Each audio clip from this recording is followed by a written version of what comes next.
വേർതിരിവില്ല എന്നാണ് പറയുന്നത്. അങ്ങനെയാണോ? ഇവിടെ റിസർവേഷൻ ഉപയോഗിച്ച് പഠിച്ചു വരുന്ന പിള്ളേരുടെ അടുത്ത് പറയുന്നത് റിസർവേഷൻ ഉള്ളതുകൊണ്ട് മാത്രമാണ് ഇവിടെ എത്തിപ്പെട്ടതെന്നാണ്. അത് തന്നെ വലിയ ജാതിയുടെ വലിയൊരു സാധനമാണ് അത്. അപ്പം അതങ്ങനെയാണോ എന്ന് ചോദിച്ചാൽ അതങ്ങനെയല്ല. ഇപ്പോൾ എങ്ങനെയാണ് ഈ സമൂഹത്തിനോട് എങ്ങനെയാണ് ഇപ്പോൾ പറഞ്ഞ് മനസ്സിലാക്കിക്കൊണ്ട് റിസർവേഷൻ്റെ മൂല്യവും അത് എന്തളവിലാണ് വിതരണം ചെയ്യപ്പെടുന്നത് എന്നുള്ള കാര്യമൊന്നും ഇവിടുത്തെ പൊതുജനങ്ങൾക്ക് അവരറിവില്ലായ്മയ്ക്ക് എത്താതെ ഇത് വെച്ചിരിക്കുകയാണ്. അപ്പോൾ അങ്ങനത്തെ ഒരു സമൂഹത്തിനോട് ഇത് എങ്ങനെയാണ് പറഞ്ഞ് മനസ്സിലാക്കി കൊടുക്കാൻ പറ്റുക നമുക്ക്? മറ്റൊന്ന് പറയുന്നത് ഈ ജാതി വിൽപ്പന നടത്താൻ ശ്രമിക്കുന്നു, അല്ലെങ്കിൽ ജാതി പറഞ്ഞുകൊണ്ട് കാര്യങ്ങൾ ആളുകൾക്കിടയിലേക്ക്.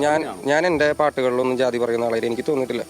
ഞാൻ ഇപ്പോൾ എൻ്റെ എല്ലാ പാട്ടുകളും നിങ്ങൾ കേൾക്കുന്നതാണ്. എൻ്റെ ഏത് പാട്ടിലാണ് ജാതി പറയുന്നതായിട്ട് നിങ്ങൾക്ക് തോന്നിയിട്ടില്ല. ഞാൻ ജാതി പറയുന്നില്ല, ഞാൻ ജാതിക്ക് എതിരെയാണ് ഞാൻ പറയുന്നത്. ജാതി വിറ്റ് കാശാക്കേണ്ട ആവശ്യം വരുന്നില്ല. കണ്ടില്ലേ അദ്ദേഹം പറഞ്ഞ വാക്കുകൾ? ഞാൻ ആദ്യം പറഞ്ഞതുപോലെ തന്നെ ഈ ദളിതന്റെ DNA പഠിക്കാനുള്ള അവകാശമില്ല, അല്ലെങ്കിൽ അവർക്കൊരു കഴിവില്ല എന്ന് വേടൻ പറഞ്ഞതിൻ്റെ എന്താണ് അർത്ഥം എന്നുള്ളത് വേടനും വീണ്ടും അത് പറയുന്നുണ്ട്. അതായത് അവരിത് ചെയ്താൽ മതി എന്നുള്ള ശശികലയുടെ ആ ധാർഷ്ട്യത്തിൽ നിന്നും ശശികലയുടെ വാക്കിൽ നിന്നും നമുക്ക് മനസ്സിലായതാണ് ഇന്നലകളിൽ എന്തായിരുന്നു എന്നുള്ളത്.